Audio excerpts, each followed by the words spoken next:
fair to ask why Sidney Blumenthal had unfettered access to you, Madam Secretary, with whatever he wanted to talk about, and there's not a single solitary email to or from you to or from Ambassador Stevens. I think that is fair, and we'll take that up. Gentlemen yield. Gentlemen yield. Sure. Thank you. Mr. Chairman, you've made several inaccurate statements over the past month as you have tried to defend against multiple Republican admissions that the Select Committee has been wasting millions of tax dollars to damage Secretary Clinton's bid for president. On Sunday, you made another inaccurate statement during your appearance on Face the Nation, and it's being taken up here, and this is the relevance. Here's what you said, and I quote, "There are other folks who may have equities in her emails, and there may be other entities who are evaluating her emails. But my interest in them is solely making sure that I get everything I'm entitled to so that I can do my job. The rest of it, classification, Clinton Foundation, you name it, I have zero interest in it, which is why you haven't seen me send a subpoena related to it or interview a single person other than Brian Pagliano, because I need to know that the record is complete." And I'm going back to the truth, the whole truth, and nothing but the truth. I'm waiting. Chairman, I'm waiting on you. I'm coming. Just wait. I'm waiting on the inaccurate statement. I'm getting there. Mr. Chairman. Well, we got to take a break. Statement was, well, it's not going to take long. You took up 4 minutes over, so let me have 3. I've let everybody go over, including you, Mr. Thank you very much. You issued a subpoena to Sidney Blumenthal on May 19th, 2015, compelling him to appear for a deposition on June 16, 2015. You issued this subpoena unilaterally without giving the Select Committee members the opportunity to debate or vote on it. You sent 2 armed marshals to serve the subpoena on Mrs. Blumenthal's wife at their home without having ever sent him a request to participate voluntarily, which he would have done. Then, Mr. Chairman, you personally attended Mr. Blumenthal's deposition. You personally asked him about the Clinton Foundation, and you personally directed your staff to ask questions about the Clinton Foundation, which they did more than 50 times. Now, these facts directly contradict the statements you made on national television. No, sir. With all due respect, they do not. We just heard email after email after email about Libya and Benghazi that Sidney Blumenthal sent to the Secretary of State. I don't care if he sent it by Morse code, carrier pigeon, smoke signals. The fact that he happened to send it by email is irrelevant. What is relevant is that he was sending information to the Secretary of State.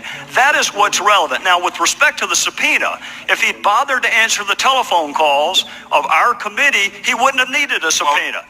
Would the gentleman yield?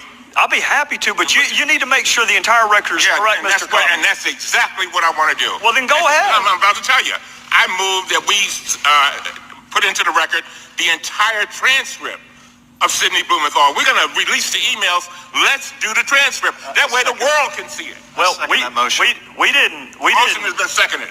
Well, we're not going to take that up at a hearing. We'll take that up in a Chairman, I've consulted with the parliamentarian, and they have informed us that we have a right to a recorded vote on that motion. We want, you I'll tell you what, the truth, the whole truth, and nothing but the truth. Well, that's what we want to have.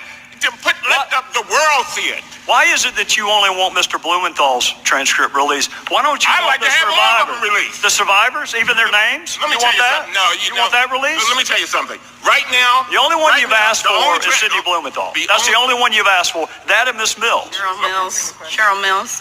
That's not true. No, that's 2 out of 54. Now, if you want to ask for some fact witnesses, we asked for a recorded vote on the Blumenthal. You said from the beginning we want the truth, the whole truth, and nothing but the truth.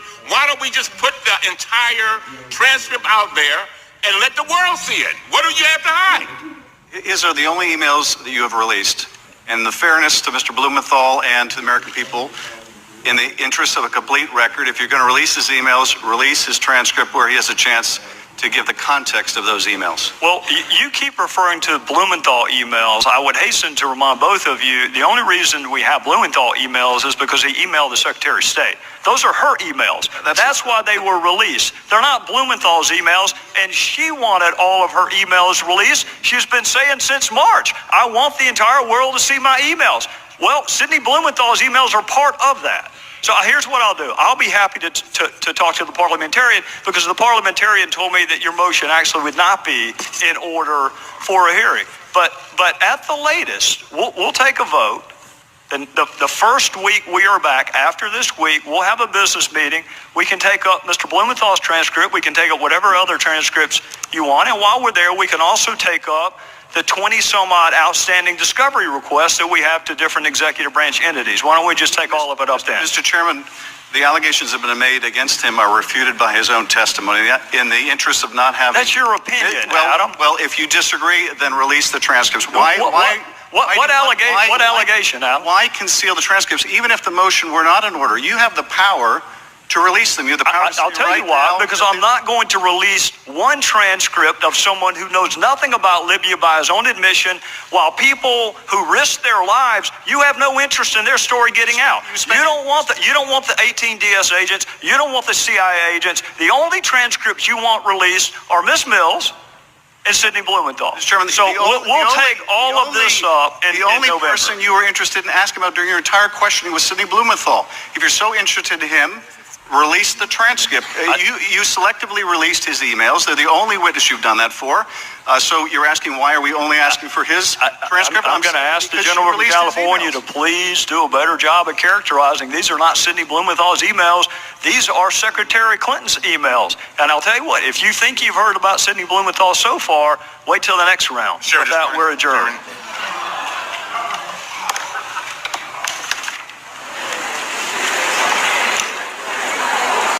Thank you, Mr. Chairman. Mr. Chairman, for almost a year, there was an escalating pattern of violence directed towards the United States and other Western targets in Libya. Attacks on the consulate in Benghazi, attacks and assassination attempts on the British ambassador, attacks on the International Red Cross, attacks on courthouses, judges assassinated, culminating on September the 11th in the murder of 4 Americans, including our ambassador to Libya. Before those 4 murders, Mr. Chairman, just a few weeks before that, our embassy in Libya said this to the Department of State: the security condition in Libya remains unpredictable, volatile, and violent. So, Mr. Chairman, despite what would appear to any reasonably objective observer as an escalating pattern of violence, including sophistication, coordination, and management, this administration blamed the murder of our ambassador and 3 others on a video. Don't take my word for it, Mr. Chairman. Let's look at what Ambassador Rice herself said. Our current assessment is that what happened in Benghazi was, quote, in fact, initially a spontaneous reaction. I don't know what the phrase in fact means in diplomatic legalese. I can tell you what it means in a courtroom, Mr. Chairman. It means it's a fact. And she went on national television and she said, not as this ambassador has said, that I'm not going to speculate, that I've got to get all the information. She said, in fact, this was a spontaneous reaction to what had just transpired hours before in Cairo, almost a copycat of the demonstrations against our facility in Cairo, which were prompted, of course, Mr. Chairman, by a video, is what she said. And then she proceeds to say the attack was spontaneous. I can think of few things, Mr. Chairman, more antithetical to spontaneity than a 12-month-long prologue of violence in Libya. And then she said she relied solely and squarely on the information the intelligence community provided. Mr. Chairman, I would like to have another hearing where we can ask Ambassador Rice under oath, who told you what when? You're going to blame the intelligence committee? You come before this committee and you tell us who told you it was a video. Who in the intelligence community said it? Who in the diplomatic community blamed this on a video? And then we move to Jay Carney, who's the spokesperson for the leader of the free world. This is what he said, Mr. Chairman. I'm saying based on information that our initial information that includes all information, we saw no evidence to back up claims by others that this was a pre-planned or premeditated attack. What we saw was evidence that it was sparked by the reaction to this video. And that is what we know thus far based on evidence, concrete evidence, close quote. Mr. Chairman, you know that in former life, I spent a little time in the courtroom. So when I hear the phrase concrete evidence, it means something to me. That's even stronger language than simply saying something is in fact. So 2 representatives of this administration gave demonstrably false statements, not just to us, but to our fellow citizens on national television. Now, is the explanation for those demonstrably false statements, as my colleague from Florida just asked, was it negligence? Was it just a reckless disregard for the truth? Or was it more nefarious than that? Mr. Chairman, the American people are reasonable. People understand investigations take time. People don't expect you to speculate until you have all the facts. What they will not forgive, Mr. Chairman, is being misled. We want our questions answered, and I want them answered by the people that went out before the American people and sought to mislead them by blaming this on a video when there is no evidence, concrete or otherwise, to support the assertions made by this administration. Mr. Chairman, I just had a conversation with Jason Chaffetz out back, and I hope he doesn't mind me saying this. He still gets emotional talking about what he saw in Libya. There were 4 brave Americans who died under circumstances that we can scarcely fathom. The terror, the fear, the anarchy of being killed in that fashion. They did what their country asked them to do. They stood post under dangerous circumstances even after requests for security were denied. They stood their post. The least we can do is stand this meager post that we've been assigned and demand that this administration speak the truth to the people it's supposed to serve. This was never about a video. It was never spontaneous. This is terror. And I want to know why we were lied to. And I yield back. Mr. Reeder, were you aware of an allegation of inappropriate and unwanted sexual discussion at an EPA happy hour on December the 4th, 2013 at a restaurant? Were you aware of that? You know why you weren't aware of that? Sorry. No, sir. You know why you weren't aware of that, Mr. Reeder? I don't know why. Because you didn't bother to ask Mr. Jutro's supervisor when you during his background check. He knew about it, but you didn't bother to ask him. How about on July 29th, the same female was again the victim of inappropriate and unwanted sexual discussion by Mr. Jutro at the White House Innovation for Disaster Response and Recovery Day. Do you know about that? I do not know. You know why you didn't know about that, Mr. Reeder? No, sir. Because you didn't bother to ask the person who did know, which was the immediate supervisor of Mr. Jutro, while you were vetting him for another position. Did you know about an inappropriate and unwanted hugging and kissing that began with one of the victims in 2007? No, sir. You know why you didn't know about that, Mr. Reeder? It wasn't told to me. Because you didn't bother to, no. You weren't told, you didn't ask. You didn't interview his immediate supervisor. And do you recall what your rationale was for not interviewing that immediate supervisor? Yes, sir. What was that? At some point before Dr. Jutro was put into the position, I'm looking for an answer. I'm not looking for an encyclopedia. What reason did you give for not interviewing the immediate supervisor of the person that we're describing? Congressman. You want me to refresh your recollection, Mr. Reeder? I think if the Because you don't talk to people at that level. That was your response. That's the characterization of somebody else, sir. That's not my characterization. Is the characterization of the Inspector General, Mr. Reeder? So if you would like, I can explain. No, I'm going to get process. through first, Mr. Reeder. Yes, sir. Were you aware of an allegation of inappropriate and unwanted hugging and kissing that occurred at another White House meeting in approximately 2009, 2010? No, sir. Do you know why you weren't aware of that, Mr. Reeder? No, sir. Because you didn't bother to ask the person that had knowledge, which would have been the immediate supervisor of the person you were vetting for another office. Were you aware of inappropriate and unwanted hugging and kissing and sexual discussion that began with yet another victim in 2002? No, sir. You know why you weren't aware of that, Mr. Reeder? Congressman, Because you didn't bother to ask the person who knew. I would. Did you volunteer the information when you were asked? I'm sorry, I'm not sure what information you're referring to. Did you know any of these allegations, Mr. Reeder? No, sir. Why did you not interview? Well, let me ask the Inspector General. Do you agree with that, Mr. Inspector General, that Mr. Reeder was not aware of any allegations of wrongdoing at the time that you interviewed him and failed to volunteer it? Let me defer to Mr. Sullivan, who has the facts on the investigative piece. Mr. Gowdy, we determined that at a minimum, Mr. Reeder was aware of the offensive discussion that Mr. Utro had with Ms. Felt, and he was also aware of the reporting of Mr. Utro's sexual harassment, including unwanted hugging and kissing with a senior executive, and Ms. Felt reported that to Mr. Reeder, as well as other senior people, including the former Deputy Administrator, Mr. Perciasepi, before Mr. Utro was appointed as the Acting Associate Administrator. And what did Mr. Reeder do with that information? I don't know what he did, but we didn't find out about it. But he was on notice before the promotion was made of some of these allegations. Yes, that is. And would have been on notice of more had he bothered to ask the immediate supervisor. Well, had he asked the immediate supervisor, we had interviewed the immediate supervisor.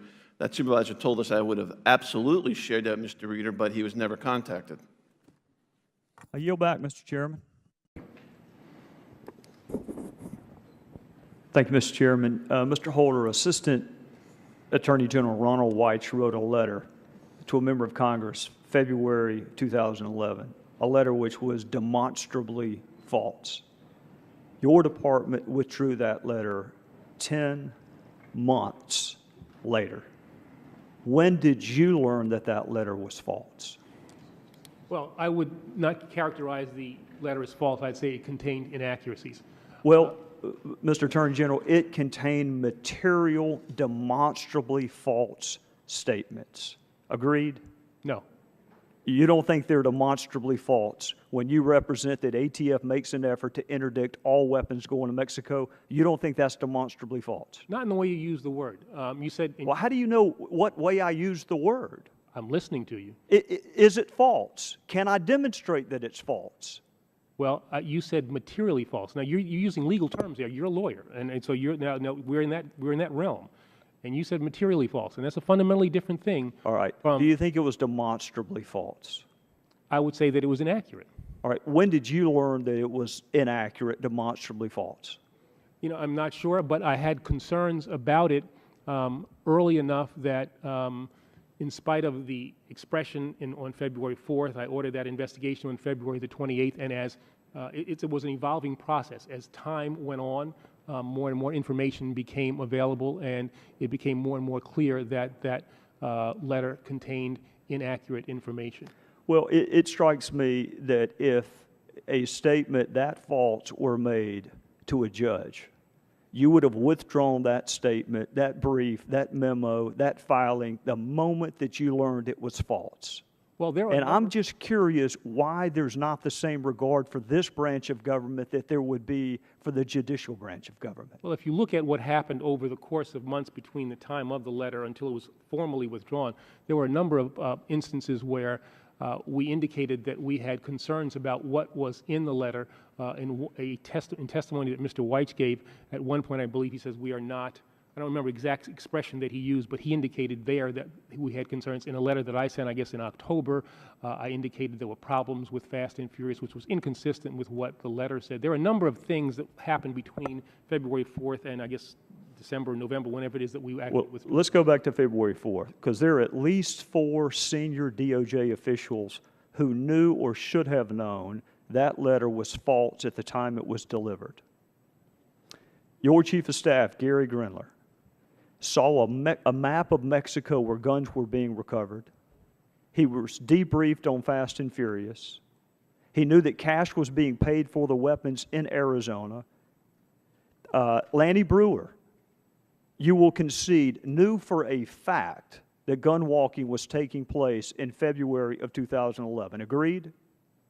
No. You disagree that Lanny Brewer, despite the fact that he's admitted it, knew that gun walking was taking place by ATF.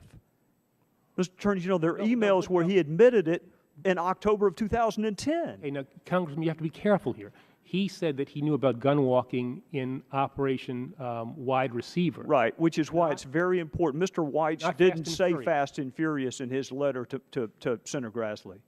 I see where you're going with that. He didn't make a distinction on Fast and Furious. I'm just trying to be careful here. And I want to be careful, too. You don't want to conflate things. I'm not conflating. Okay. Did Lanny Brewer know that ATF engaged in gun walking in February of 2011? He knew that they had engaged in gun walking in the wide receiver operation. So the answer to that question would be yes. Lanny Brewer knew that any statement that ATF makes every effort to interdict guns and not allow them to go to Mexico, he knew that statement would have been false. Well, he has said that he made a mistake in not connecting that which he knew about wide receiver and didn't apply that knowledge to what happened in fact. What about Jason Weinstein and James Trusty? This is their email exchange. It's a tricky case given the number of guns that have walked. That's October 2010. Trusty responds, it's not going to be any surprise that a bunch of U.S. guns are being used in Mexico, so I'm not sure how much grief we get for gun walking. These aren't AUSAs in Arizona. These aren't rogue ATF agents. These are senior DOJ officials, and I cannot believe that they just learned recently that a demonstrably false letter had been mailed to a member of Congress. Why not correct it the moment you realized that it was wrong? Well, they admit that they made mistakes with regard to what their level of knowledge was and what they should have done in the preparation of the letter. They relied on people who they thought had the best knowledge in Arizona and did not bring into their calculation information that they had previously had about the gun walking that had occurred in that prior operation. Mr. Attorney General, you brought several law enforcement officials with you today, and I salute their service. It just strikes me, and I'm quite confident I'll get this question when I go back home. When law enforcement officers lie to lawyers, they go to jail. When lawyers lie to Congress, they seem to get promoted. There's a Border Patrol agent who is on his way to federal prison right now on a 1001 conviction. What consequences can we expect because of false statements made to Congress?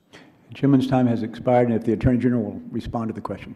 Well, as I said, there is an Inspector General investigation that is underway. I'll look at the results of that investigation, but I'll also be looking to see what happened with regard to the creation of that letter, if there's any more information that I can glean on my own before making determinations as to how people will be held accountable for the mistakes that they made. And taking into account in making that determination, what roles have they played in the department? What good things have they done? I mean, one cannot look at these mistakes, I think, in isolation. One has to look at the totality of the person's service to the department, and then on that basis make a determination as to what the appropriate sanction will be, and that's what I'll do. Mr. Chairman, I would ask unanimous consent for 15 seconds just so I can follow up on one point. And gentleman continues to be recognized for 15 seconds.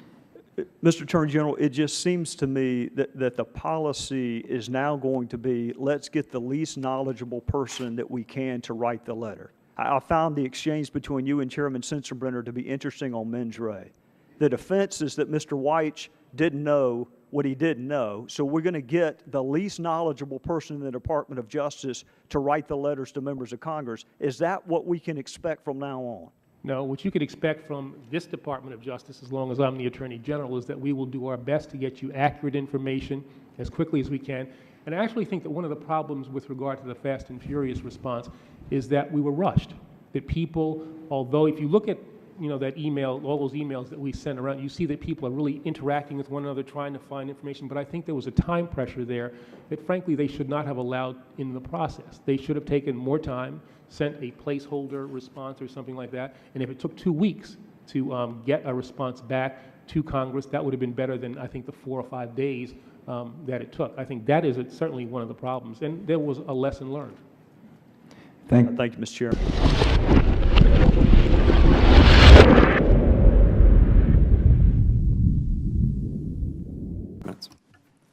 Good morning, Director Comey. Secretary Clinton said she never sent or received any classified information over her private email. Was that true? Our investigation found that there was classified information sent. So it was not true. Right, that's what I said. Okay. Well, I'm looking for a little shorter answer, so you and I are not here quite as long. Secretary Clinton said there was nothing marked classified on her emails, either sent or received. Was that true? That's not true. There were a small number of portion markings on, I think, 3 of the documents. Secretary Clinton said, I did not email any classified material to anyone on my email. There is no classified material. Was that true? Now, there was classified material emailed. Secretary Clinton said she used just one device. Was that true? She used multiple devices during the 4 years of her term as Secretary of State. Secretary Clinton said all work-related emails were returned to the State Department. Was that true? No, we found work-related emails, thousands, that were not returned. Secretary Clinton said neither she nor anyone else deleted work-related emails from her personal account. Was that true? That's a harder one to answer. We found traces of work-related emails on devices or in Slack space, whether they were deleted or whether when a server was changed out, something happened to them. There's no doubt that there were work-related emails that were removed electronically from the email system. Secretary Clinton said her lawyers read every one of the emails and were overly inclusive. Did her lawyers read the email content individually? No. Well, in the interest of time, and because I have a plane to catch tomorrow afternoon, I'm not going to go through any more of the false statements, but I am going to ask you to put on your old hat. False exculpatory statements, they are used for what? Well, either for a substantive prosecution or for evidence of intent in a criminal prosecution. Exactly. Intent and consciousness of guilt, right? Is that right? Right. Consciousness of guilt and intent. In your old job, you would prove intent, as you just referenced, by showing the jury evidence of a complex scheme that was designed for the very purpose of concealing the public record. And you would be arguing, in addition to concealment, the destruction that you and I just talked about, or certainly the failure to preserve. You would argue all of that under the heading of intent. You would also be arguing the pervasiveness of the scheme, when it started, when it ended, and the number of emails, whether they were originally classified or up-classified. You would argue all of that under the heading of intent. You would also probably, under common scheme or plan, argue the burn bags of daily calendar entries or the missing daily calendar entries as a common scheme or plan to conceal. 2 days ago, Director, you said a reasonable person in her position should have known a private email was no place to send and receive classified information.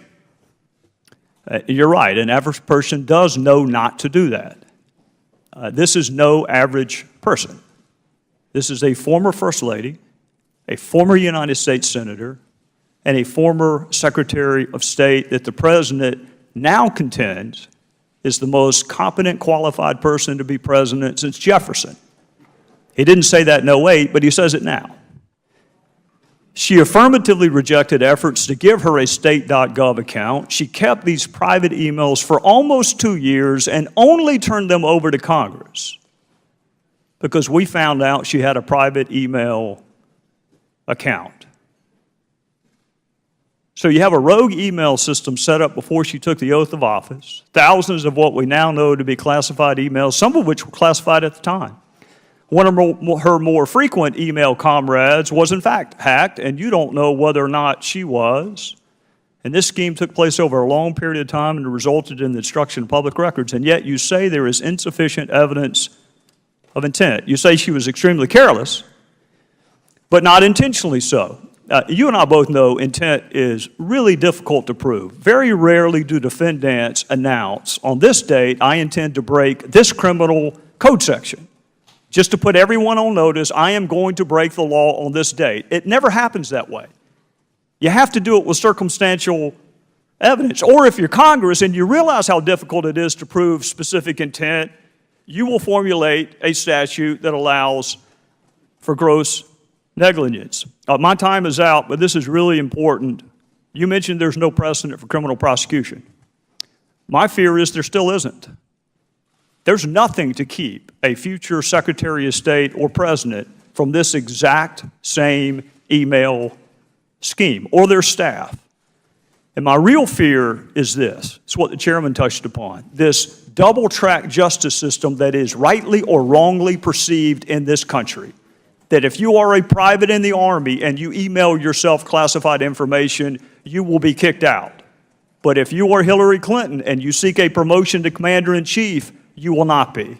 So what I hope you can do today is help the average person, the reasonable person you made reference to, the reasonable person understand why she appears to be treated differently than the rest of us would be. With that, I would yield back. We'll now recognize the